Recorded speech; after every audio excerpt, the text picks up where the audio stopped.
कन्हैया मीणा की पत्नी राजस्थान पुलिस में कांस्टेबल के पद पर तैनात थी।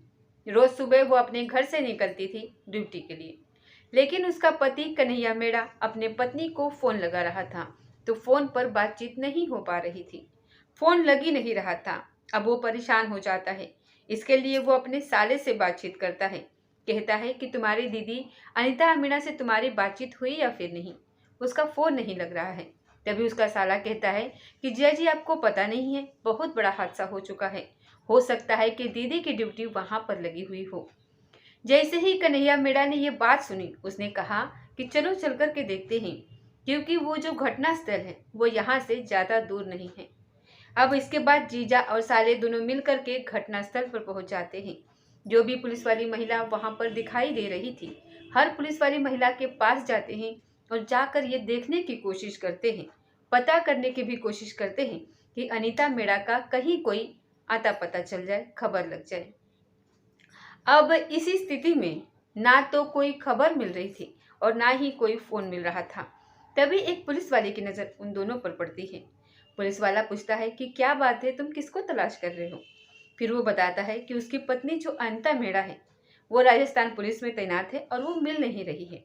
फिर वो कहता है कि यहाँ पर एक हादसा हुआ था और इस हादसे में कई लोग घायल हो गए हैं। कुछ पुलिस वाले उन घायलों को पहुंचाने के लिए हॉस्पिटल गए हुए हैं, आपको वहां जाना चाहिए। जैसे ही वो हॉस्पिटल पहुंचता है, हॉस्पिटल जाने के बाद वहां भी कई पुलिस वालों को तलाश करता है, लेकिन उसकी पत्नी वहां पर दिखाई नहीं देती। आखिरकार वो थक कर जो घायल होते हैं उनके पास जाता है, उनमें अपने पत्नी की तलाश करने की कोशिश करता है, वहां भी नहीं मिलती वो। अब किसी ने बताया कि तुम्हें मोचनी की तरफ जाना चाहिए, वहां पर भी कुछ पुलिस वाले हैं, हो सकता है कि तुम्हारी पत्नी वहां पर हो। अब वो व्यक्ति मोचनी के पास पहुंचता है और वहां पर पुलिस वालों को देख रहा था, लेकिन कोई पुलिस वालों में उसकी पत्नी नजर नहीं आ रही थी। तभी एक स्ट्रेचर पर पड़ी हुई लाश पर उसकी नजर पहुंचती है। उस लाश को पूरी तरीके से एक सफेद चादर ने अपने आगोश में लिया हुआ था, लेकिन जो पैर का हिस्सा था, वो पैर का हिस्सा उस चादर से बाहर निकला हुआ था।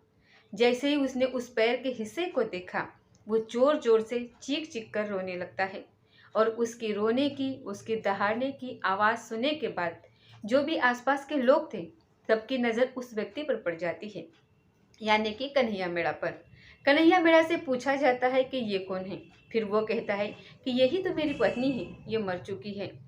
दरअसल उसकी पत्नी रोज ड्यूटी के लिए निकलती है और वो भी हादसे का शिकार हो जाती है, और उसने अपने पत्नी को पैरों में पहने हुए बिछिए की वजह से पहचान लिया। उसके पैरों पर जो नाखूनों पर लगे हुए नेल पॉलिश होती है, उसकी वजह से उसने उसको पहचान लिया।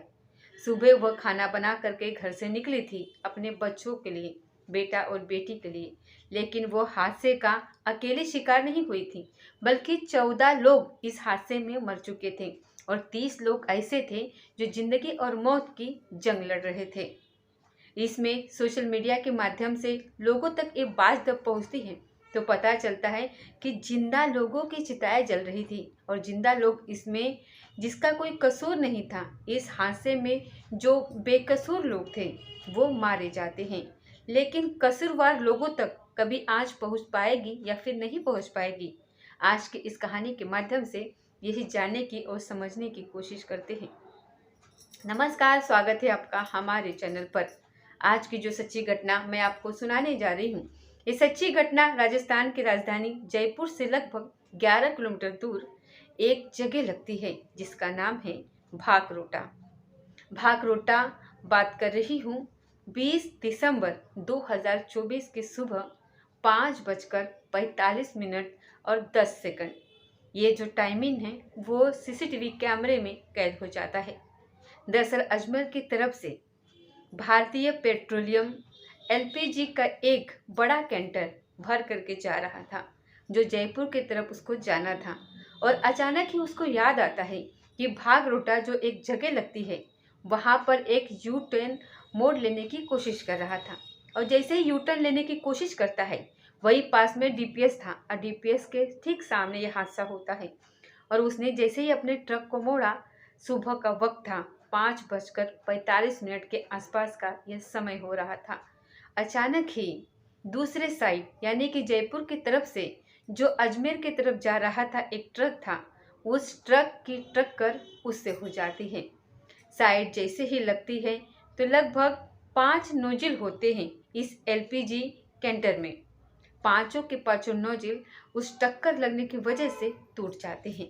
जैसे ही वो टूटते हैं तो जो गैस उसके अंदर भरी हुई थी, लगभग बताया जाता है कि 18 टन गैस उसके अंदर भरी हुई थी। अब वो गैस एक साथ ही बाहर निकल जाती है। जैसे ये गैस बाहर निकलती है, ये अगर गैस को हम कुछ गुना भाग करके लगाने की कोशिश करें कि कितने घरेलू सिलेंडरों में ये गैस भर सकती है, तो एक घरेलू सिलेंडर में लगभग 14 किलो के आसपास गैस आती है।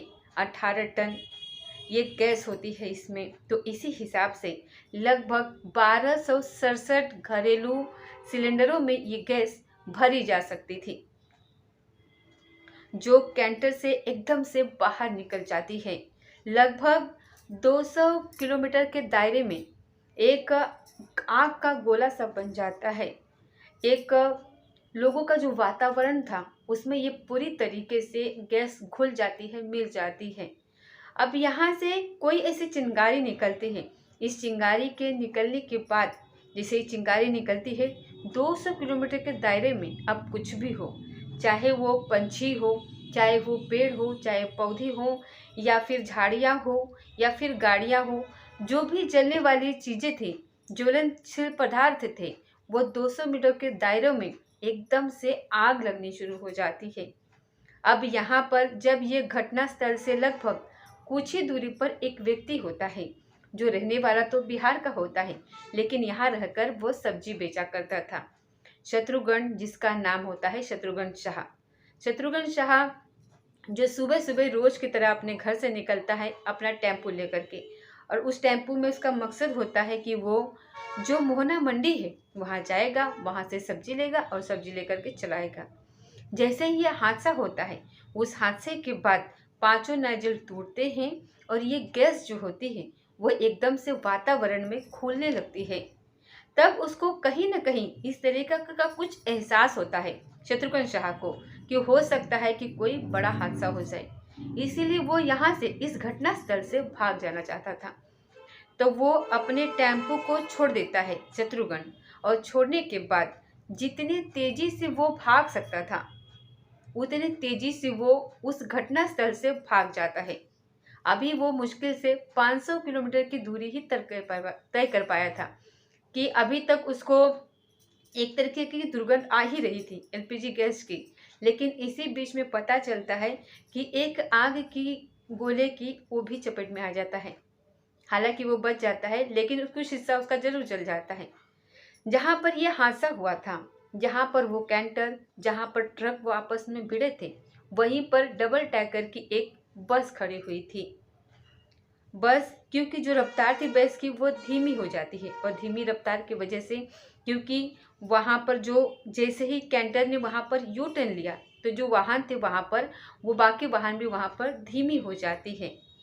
आग जब लगती है वहाँ पर, वो गुब्बारा जो आग का होता है वो बिल्कुल गुब्बारे की एकदम शक्ल ले लेता है, और उसमें वो एक साथ फटता है, एक साथ बहुत तेजी के साथ बहुत बड़ा धमाका होता है, जिसकी ऊंचाई लगभग 200 या 150 किलोमीटर के आसपास की थी। लोगों ने जब अंदाज़ा लगाया तो 200 किलोमीटर के सर्कल के दायरे में वो एकदम से आग फैल जाती है। जो इसमें गाड़ी के अंदर डबल टैकर बस के अंदर बैठे हुए थे, वो आधुनिक बस होती है, और आधुनिक बस होने की वजह से दोनों उसकी जो खिड़कियां होती हैं जिसमें लोग चढ़ते हैं और उतरते हैं, वो दोनों अपने आप से लॉक हो जाती हैं।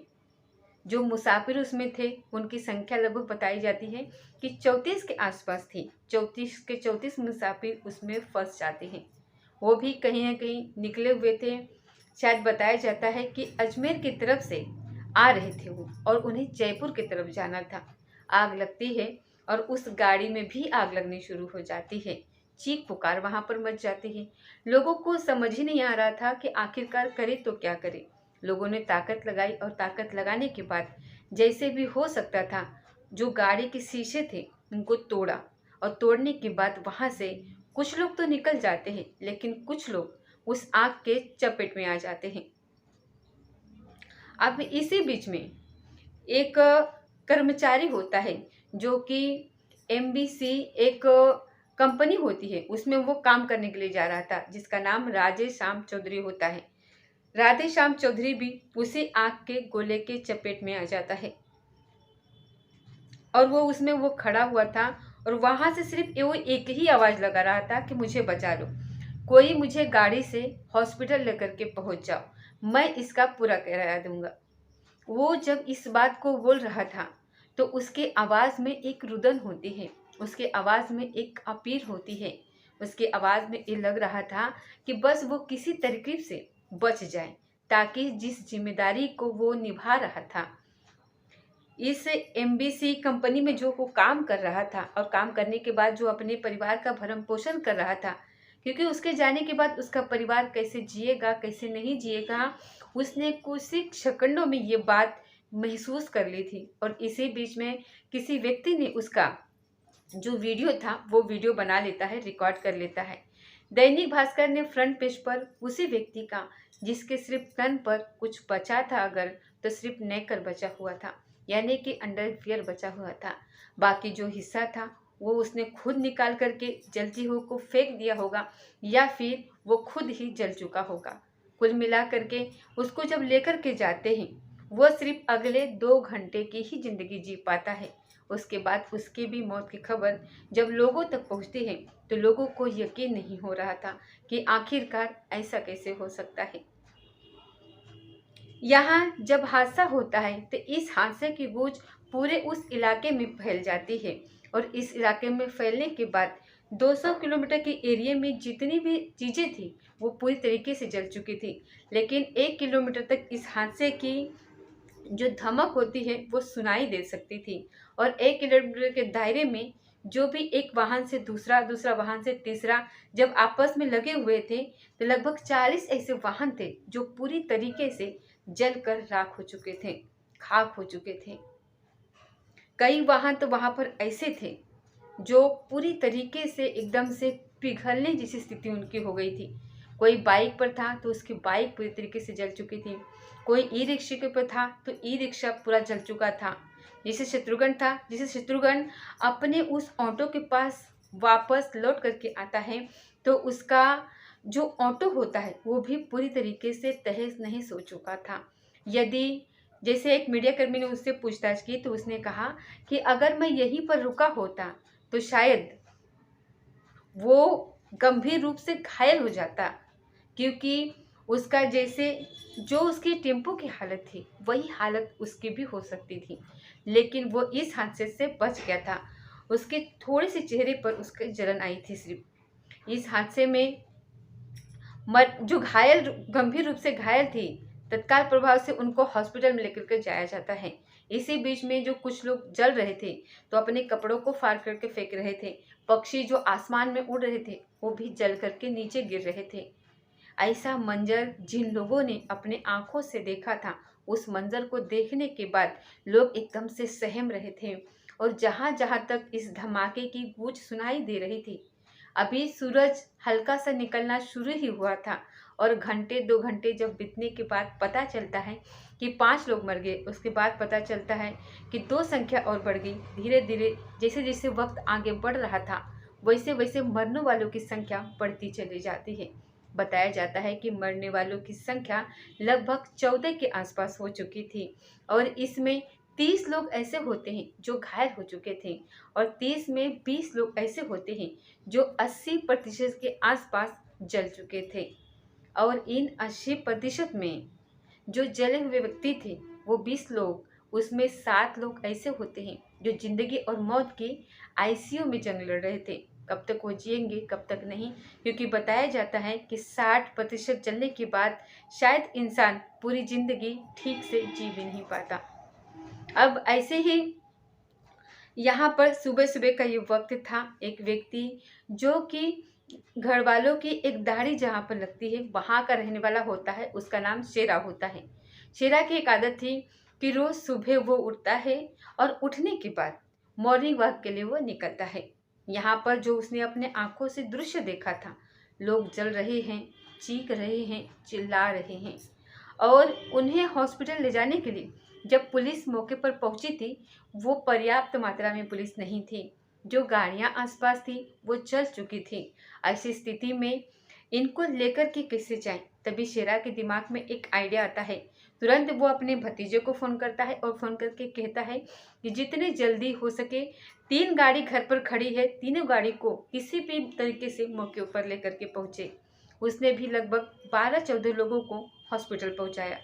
शेरा जैसे ऐसे कई सारे लोग थे जो यहाँ पर देवदूत बन करके आते हैं और कई लोगों को बचाने की कोशिश करते हैं, कई लोगों को हॉस्पिटल लेकर के जाते हैं।